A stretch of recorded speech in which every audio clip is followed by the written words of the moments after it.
ليس مستغربا.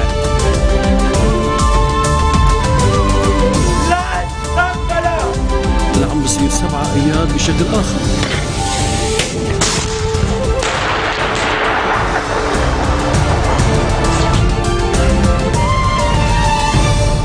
Bonjour à tous et merci de nous rejoindre sur Futur TV pour cette nouvelle édition de la rédaction.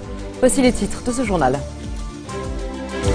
J-1 avant la 3e séance parlementaire et la 3e tentative d'élire le successeur de Michel Sleiman. Les députés du Courant du Futur appellent le 8 mars à dévoiler son candidat. L'élection présidentielle au cœur des concertations de l'ambassadeur d'Arabie Saoudite avec Nabih Berri et Tamam Salam. Ali Awad Assiri assure que le choix d'un chef de l'État revient aux Libanais. En Syrie, 30 soldats pro-régime tués dans une énorme explosion à Idlib, alors que Washington accorde le statut de représentation diplomatique étrangère au bureau de la coalition nationale syrienne.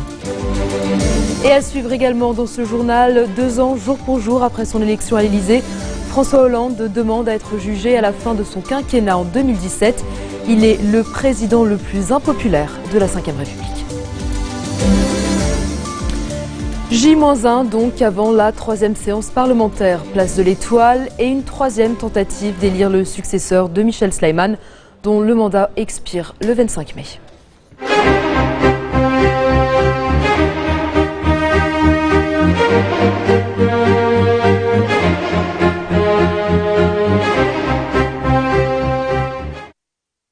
Le chef des Kataeb Amin Jmeil est actuellement à Mahrab, où il s'entretient avec le leader des forces libanaises, Samir Jaja, un entretien qui porte évidemment sur l'élection présidentielle. Et on n'en sait pas plus pour le moment. Et l'élection présidentielle également au cœur des concertations de l'ambassadeur d'Arabie Saoudite au Liban ce mardi. Ali Awad Assiri s'est entretenu avec le chef du Parlement, Nabih Berri, devant lequel il a réitéré l'appui du Royaume à la sécurité et à la stabilité du Liban. Le diplomate a par la suite rencontré le Premier ministre Tamam Salam, à qui il a déclaré que l'élection d'un président revient aux Libanais. Et de son côté, le bloc parlementaire du Courant du Futur a appelé le 8 mars à annoncer le nom de son candidat à la présidentielle en prévision du 3e tour de demain. Les députés ont par ailleurs réitéré leur soutien à la candidature du leader des FL, Samir Jaja. Le Courant du Futur a aussi rejeté tout vide à la tête de l'État, le qualifiant de coup de poignard contre la Constitution et l'engagement du peuple libanais envers un système démocratique qui prévoit l'alternance au pouvoir.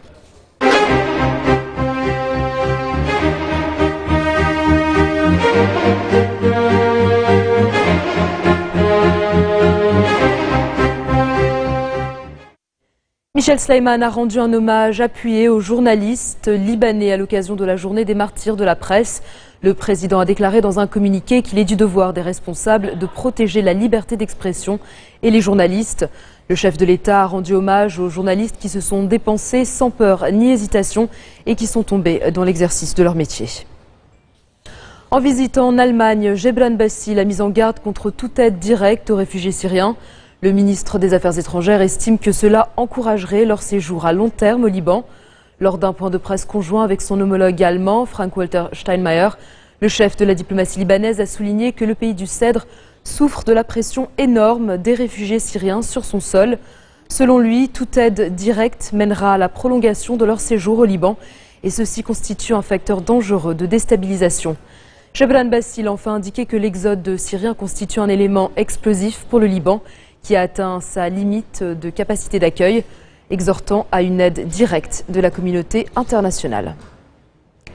Le commissaire du gouvernement près le tribunal militaire, le juge Saher Saher, a engagé des poursuites contre 2 officiers en détention et 13 prisonniers accusés d'avoir introduit et vendu de la drogue dans l'enceinte de la prison de Roumieh. Le dossier a été transféré au premier juge d'instruction militaire, Riyad Abourita.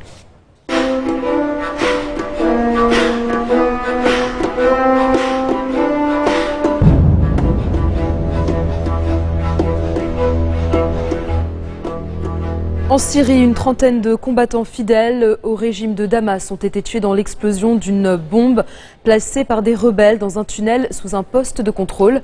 L'attaque a eu lieu à l'extérieur de la ville de Maharet-e-Noamen dans la province d'Idlib. C'est dans le nord-ouest du pays. Au moins 2 officiers figurent parmi les victimes.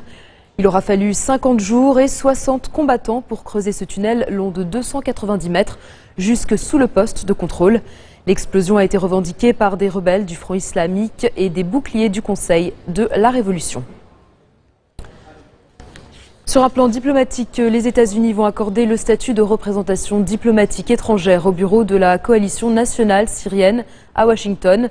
Une décision qui ne revient pas à reconnaître la CNS comme le gouvernement de la Syrie, mais plutôt un partenariat étroit entre les États-Unis et la coalition, représentante légitime du peuple syrien.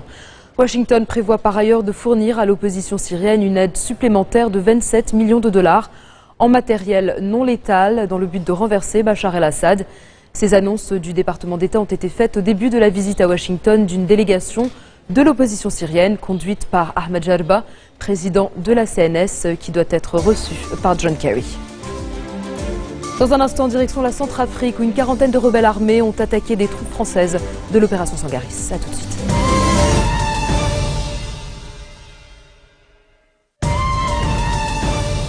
Retour sur le plateau de l'info de Futur TV. On est à 3 semaines des élections présidentielles en Égypte. Le grand favori du scrutin s'est exprimé à la télévision. Abdel Fattah el-Sisi, ancien chef de l'armée et homme fort du pays, a promis que les militaires ne joueraient aucun rôle au pouvoir s'il est élu. Il a par ailleurs réaffirmé sa volonté de s'opposer aux frères musulmans, estimant que c'est la population égyptienne qui a voulu en finir avec le régime de la confrérie islamiste. Abdel Fattah el-Sisi est la bête noire de la confrérie depuis qu'il a renversé le président islamiste Mohamed Morsi en juillet dernier. Mais cela le rend très populaire auprès de certains Égyptiens. La répression contre les frères musulmans a fait près de 1500 morts ces derniers mois. Des centaines de militants islamistes ont par ailleurs été récemment condamnés à la peine capitale, ce que dénoncent de nombreuses associations de défense des droits de l'homme. 2 ans, jour pour jour après son élection, François Hollande, président le plus impopulaire de la Ve République, dit comprendre l'impatience des Français à son égard et demande à être jugé à la fin de son quinquennat en 2017. Il s'est également exprimé sur des questions de politiques étrangères lors de son passage sur BFM TV ce matin. On l'écoute.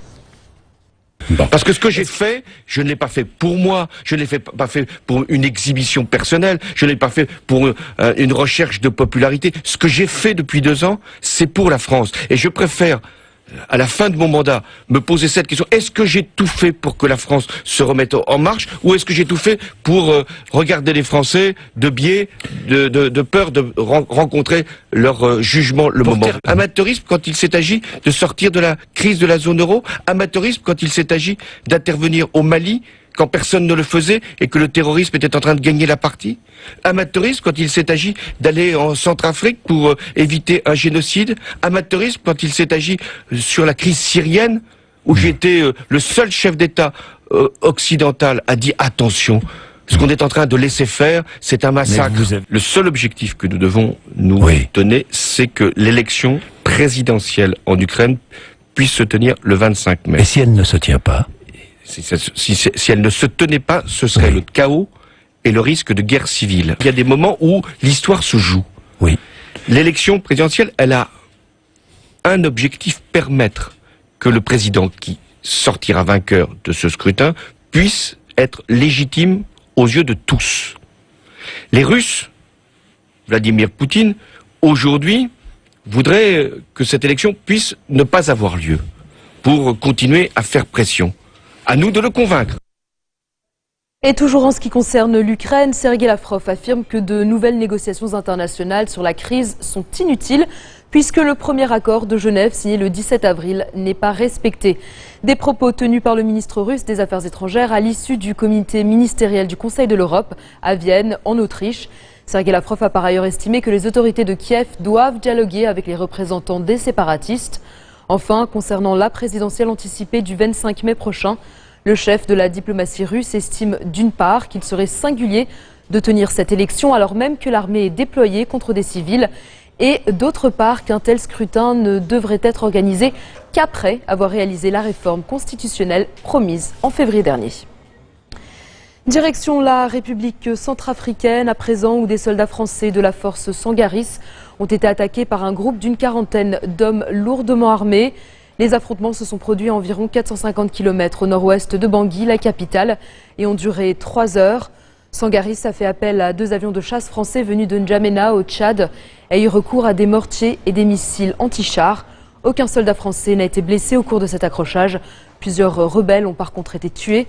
Plus d'1 an après le début de la crise en Centrafrique, les violences restent quotidiennes dans le pays, malgré la présence de près de 6000 soldats de la force africaine MISCA, déployés aux côtés des 2000 soldats de l'opération Sangaris. Ban Ki-moon au Soudan du Sud pour une visite d'1 journée. La plus jeune nation du monde est ensanglantée depuis mi-décembre par une guerre civile accompagnée de massacres ethniques. La visite du secrétaire général de l'ONU intervient quelques jours après celle du secrétaire d'État américain John Kerry. Les Nations Unies et Washington ont mis en garde contre un risque de génocide et de famine dans le pays. Les combats se poursuivent malgré un cessez-le-feu signé en janvier et alors que des pourparlers de paix à Addis Abeba semblent au point mort. En bref, dans le reste de l'actualité de ce mardi, la première ministre thaïlandaise est accusée d'avoir outrepassé ses pouvoirs en limogeant le chef du Conseil national de sécurité en 2011. Yingluck Shinawatra renie tout abus de pouvoir devant les juges et assure que la décision avait été prise en Conseil des ministres.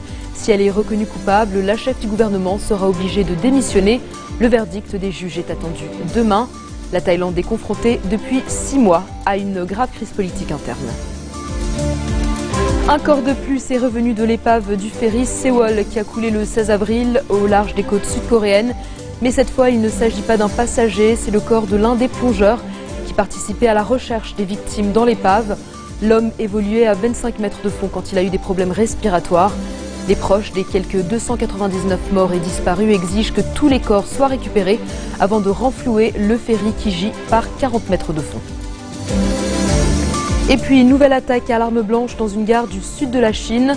Un groupe d'assaillants armés de couteaux s'en est pris aux passagers, faisant 6 blessés avant que la police n'intervienne. Les attaques de ce genre se sont multipliées ces derniers temps dans le pays.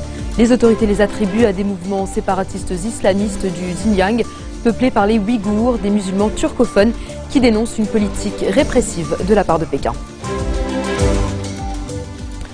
27e jour d'audience du procès d'Oscar Pistorius, l'athlète sud-africain est jugé pour avoir tué sa compagne Reeva Steenkamp en février 2013. Selon un voisin qui témoignait ce mardi, le champion paralympique avait présenté la jeune femme à son entourage comme sa fiancée 1 semaine seulement avant le drame. Reeva Steenkamp a été abattue de 4 balles tirées à travers la porte des toilettes où elle s'était réfugiée. Le témoin a raconté avoir entendu un homme pleurer très fort, mais dit ne pas avoir entendu les coups de feu tirés par l'accusé. C'est la fin de ce journal. Tout de suite, le rappel des titres qui ont marqué l'actualité de cette journée. J-1 avant la 3e séance parlementaire et la 3e tentative d'élire le successeur de Michel Sleiman. Les députés du Coran du Futur appellent le 8 mars à dévoiler son candidat. L'élection présidentielle également au cœur des concertations de l'ambassadeur d'Arabie Saoudite avec Nabil Berri et Tamam Salam. Ali Awad Assiri assure que le choix d'un chef de l'État revient aux Libanais. En Syrie, 30 soldats pro-régime tués dans une énorme explosion à Idlib, alors que Washington accorde le statut de représentation diplomatique étrangère au bureau de la coalition nationale syrienne. Et puis 2 ans, jour pour jour après son élection à l'Élysée, François Hollande demande à être jugé à la fin de son quinquennat en 2017. Il est le président le plus impopulaire de la Ve République. Merci de votre attention. Retrouvez-nous tous les jours à 16h40 heure de Beyrouth. Vous pouvez également nous suivre en ligne sur notre site web ou en téléchargeant notre application mobile. Excellente soirée à toutes et à tous.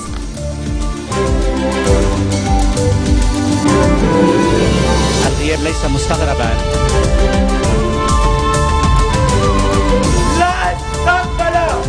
اللي عم بصير 7 أيام بشكل آخر.